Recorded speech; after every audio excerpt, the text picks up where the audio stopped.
គឺតាក់ទងជាមួយនឹងមនុស្សដែលគេមិនចូលចិត្តយើងគេស្អប់យើងគេមិនពេញចិត្តយើងគេចូលចិត្តនិយាយដើមយើងពីក្រៅខ្នង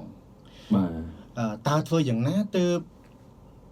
ជៀសឆ្ងាយពីបកលដែលគេថាមិនចូលចិត្តយើងណាពេលខ្លះបើគេមិនចូលចិត្តយើងគេតែងតែបកកចំនួនឲ្យយើងកើតរឿងហេតុមិនល្អរឿងអាក្រក់កើតឡើងសម្រាប់យើងនិងមនុស្សជាទីស្រឡាញ់របស់យើងអាចថាជាមិត្តភក្តិអាចថាជាបងប្អូនសាច់ញាតិអញ្ចឹងតើធ្វើយ៉ាងម៉េចបើយើងដឹងថាគេនោះគេមិនចូលចិត្តយើងគេស្អប់យើងគេចូលចិត្តនិយាយដើមពីក្រៅខ្នងយើងខ្ញុំចែកកលឹះមួយចំនួនចែកជូនទៅកាន់ពុកម៉ែបងប្អូនយើងនៅពេលដែលយើងដឹងថាម្នាក់នឹងបកលម្នាក់នឹងគឺជាមនុស្សម្នាក់ដែលមិនចូលចិត្តយើងគេស្អប់យើងគេតែងតែយកដើមរបស់យើងទៅនិយាយក្រៅខ្នងយើងតែម្ដងបាទនៅពេលដែលយើងដឹងអញ្ចឹងហើយខ្ញុំចែកកលឹះខ្លះទៅកាន់បងប្អូនយើងទី1គឺកុំសូវខ្វល់ច្រើនពេកតែបើគេស្អប់យើងទៅហើយយើងធ្វើម៉េចក៏ខុសដែរសូម្បីតែយើងហាមាត់និយាយហ្នឹងណាក៏វាខុសដែរអ្នកខ្លះមិនទាន់បាននិយាយផងសូម្បីតែឃើញមុខហ្នឹងគឺយើងខុសបានទៅហើយអញ្ចឹងនៅពេលដែលយើងឃើញថាគាត់មិនពេញចិត្តយើងហើយយើងត្រូវឃ្លាតឆ្ងាយពីគាត់បន្តិចទៅកុំសូវនៅក្បែរគាត់ពេកបើយើងនៅក្បែរគាត់ច្រើនវាអាចមានចំនួនកើតឡើងកាន់តែវាច្រើនកាន់តែស្មុគស្មាញកាន់តែច្រើនទៀតអញ្ចឹងទៅបាទលោកពុត្រូលនៅខាងក្រៅកម្មវិធីមិញបានសួរខ្ញុំថាDavid មិញសួរខ្ញុំណាបាទបើសិនជាគេស្អប់យើងធ្វើមិនមិញមាននៅចាំសួរសំណួរនឹងមកខ្ញុំហ៎ខ្ញុំដូចចាំណាបាទសួរថាបើគេស្អប់យើងគួរធ្វើដូចមិនណាបាទហើយខ្ញុំក៏តបលេងបែបលេងសាច់វិញថាបើគេស្អប់យើងស្អប់គេវិញទៅខ្ញុំនិយាយលេងអញ្ចឹងណាបាទហ្នឹងហើយប៉ុន្តែវាត្រូវដែរអានេះសម្រាប់យើងអារម្មណ៍យើងគិតបែបឆៅគេថាឆៅបាទហ្នឹងហើយតែសួរថាការស្អប់គ្នាវាតែងតែមានតិចមានច្រើនទៅវិញទៅមកមិនថាតែញាតិមិត្តជិតខាងឬក៏ក្រុមការងារនៅកន្លែងអ្វីមួយនេះទេដែលយើងស្គាល់មនុស្សជុំវិញខ្លួនយើងណាវាតែងតែមានរាប់អានគ្នាត្រូវ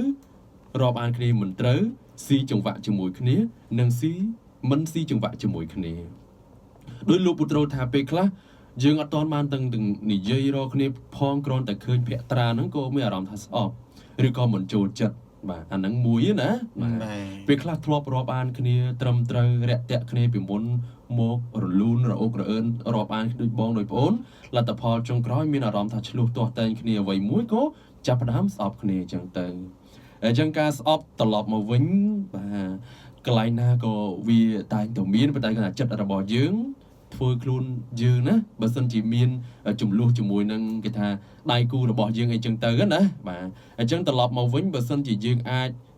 និយាយរកគ្នាបានត្រូវហ្នឹងក៏រកទៅតែបើសិនជាមិនអាចត្រឡប់មិត្តភាពបានមករកគ្នាវិញទេមានន័យថាយើងស្ងាត់ដោយយើងគេក៏ស្ងាត់ដោយគេមានន័យថាដូចមនុស្សដទៃចឹងទៅមិនចឹងណាឧទាហរណ៍នៅកន្លែងការងារយើងធ្លាប់ជាក្រុមការងារប៉ុន្តែពួកយើងឆ្លោះគ្នាពីមុនយើងធ្លាប់លោលឿននិយាយរកគ្នា100ម៉ាត់ដល់តែពេលយើងឆ្លោះគ្នាជួនកាលកន្លែងការងារទោះបីជាយើងឆ្លោះគ្នាក៏ពិតមែនប៉ុន្តែយើងយ៉ាងហោចណាស់ក៏ត្រូវតែនិយាយរកគ្នាព្រោះថាយើងនឹងមានជាមួយនឹងតំណែងតំណងការងារមិនចឹងនោះអញ្ចឹងយើងអាចនឹងនិយាយរកគ្នាតិចតួចមិនចឹងណាបាទអញ្ចឹងគេថាទៅតាមសមត្ថភាពឆ្លោះខ្លាំងឬក៏ឆ្លោះតិចអ្វីដែលយើងអាចរាប់រកវិញបានក៏រាប់ទៅបើមិនរាប់រកវិញបានគឺគេនៅដោយគេយើងនៅដោយយើងអត់មានអីទៅសម្ពាធរៀងខ្លួនទេមិនចឹងណាបាទគេថាឥឡូវខ្ញុំឲ្យពុត្រូលណារាប់អានគ្នាអញ្ចឹងណាលោកលឿនណាស្រាប់តែឆ្លោះគ្នាមិនចឹងណា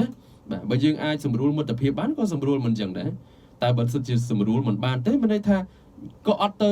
ធ្វើបាបអីគេផ្សេងវិញដែរយើងនៅដោយខ្លួនយើងគេនៅដោយខ្លួនគេទៅគឺវាក្តីសុខរៀងខ្លួនមិនចឹងណាអូខេខ្ញុំក៏មានជាឧទាហរណ៍មួយណាចែកជូនទៅកាន់ពុកម៉ែបងប្អូនយើងផងដែរចាស់ស្ដែងក៏មិនខុសពីលោក David ដែរអត្តន័យមួយហ្នឹងបាទបើសិនជាមានចំនួនកើតឡើងយើងគឺជាមនុស្សម្នាក់ផ្សេងគេថាយើងជាតួអង្គផ្សេងគេជាតួអង្គផ្សេងយើងចូលចិត្តពណ៌ក្រហមគេចូលចិត្តពណ៌ខៀវហើយឲ្យយើងទៅស្រឡាញ់ពណ៌ខៀវគឺពិបាកបន្តិចហើយគេឲ្យមកស្រឡាញ់ពណ៌ក្រហមក៏ពិបាកដែរអញ្ចឹងមានអ្វីដែលអាចធ្វើបានហ្នឹងគឺយើងធ្វើអ្វីដែលអាចធ្វើបានឧទាហរណ៍ថាខ្ញុំមានសម្លកកូរខ្ញុំមានសម្លកកូរណាដល់ពេលលោក David ហ្នឹងគាត់អត់មានសម្លទេក៏ប៉ុន្តែខ្ញុំយកសម្លហ្នឹងឲ្យគាត់ហូបបាទដល់ពេលដែលគាត់ហូបហើយខ្ញុំសួរថាឆ្ងាញ់អត់គាត់ថាអត់ឆ្ងាញ់បាទ បើអត់ឆ្ងាញ់ខ្ញុំក៏មិនដឹងធ្វើម៉េចព្រោះខ្ញុំមានតែសឡកកោតែមួយដៃខ្ញុំស្លឲ្យតែប៉ុណ្ណោះចង់ឲ្យយកសាច់មាន់សាច់គោឲ្យគាត់ពេញចិត្តគឺអត់កើតទេព្រោះយើងមានតែសឡកកោអញ្ចឹងណាអញ្ចឹងអ្វីធ្វើបានគឺញ៉ាំទៅបើមិនញ៉ាំគឺអត់ញ៉ាំតែម្ដងទៅ ហ្នឹងហើយ អញ្ចឹងណា អញ្ចឹង ជីវិតយើងគឺដូចគ្នា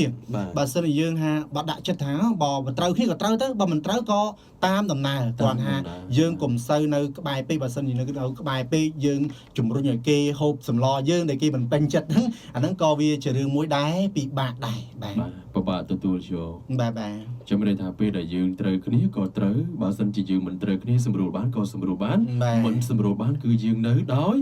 រៀងខ្លួនបាទឯកសិទ្ធជនអញ្ចឹងទៅណា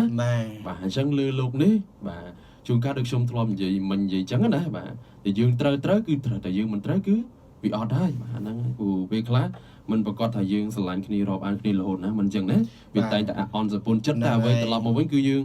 រាប់អានមិត្តភាពឲ្យបានច្រើនជាងមានជាមួយនឹងចំនួនមិនអញ្ចឹងដែរគេថាយើងបង្កើតមិត្តឲ្យបានច្រើនជាងបង្កើតជាមួយនឹងសត្រូវណាដោយគេថាពេលខ្លះវាសត្រូវដល់ថ្ងៃក្រោយយូរឆ្នាំជាងទៅអាចខ្លាចជាមិត្តចឹងទៅពីមុនឃើញទេបាទពីមុនជាមិត្តចុងក្រោយខ្លាចទៅជាសត្រូវហ្នឹងហើយបាទអញ្ចឹងគឺត្រឡប់មកវិញខ្ញុំគិតថាបងប្អូនប្រិយមិត្តស្ដាប់របស់យើងតែងតែធ្លាប់ជួបជាមួយនឹងបើយើងនិយាយចំណាអន់សពុនចិត្តគ្នាគ្រប់រូបទូទាំងប្រទេសទូទាំងពិភពលោកវាតែងតែមានរកម្មរកោជាមួយនឹងក្រុមការងារញាតិមិត្តចិត្តខាងអញ្ចឹងណាបាទតែត្រឡប់មកវិញគឺយើងចាំផ្ដោតថារាប់បានវិញក៏រាប់មិនបានវិញគឺយើងនៅឯកសិទ្ធិជនរៀងខ្លួនកុំទៅបៀតបៀនគេទៅណាបាទនោះយើងមានក្តីសុខហើយណាបាទអូខេតោះអញ្ចឹងផ្ដោតជូនប៉ុណ្ណឹងបាទអូនៅក្នុងកម្មវិធីរបស់យើងនិយាយបាទបាច់អូហូស្ទឹងឥឡូវដល់ម៉ោងណាបាទ2:59អញ្ចឹងយើងសម្រាប់ម៉ោងនេះសិនអញ្ចឹងម៉ោងបន្តទៀតគឺជួបជាមួយនឹងខ្ញុំទាំងពីររូបនៅក្នុងកម្មវិធីបាទតាក់ទងទៅនឹងការផ្ដល់ជូននៃកីឡាណាគណៈពេលនេះវត្តមានរបស់ខ្ញុំបាទដេវីនរួមជាមួយខ្ញុំបាទបុត្រុលក៏សូមអរគុណសូមគោរពលា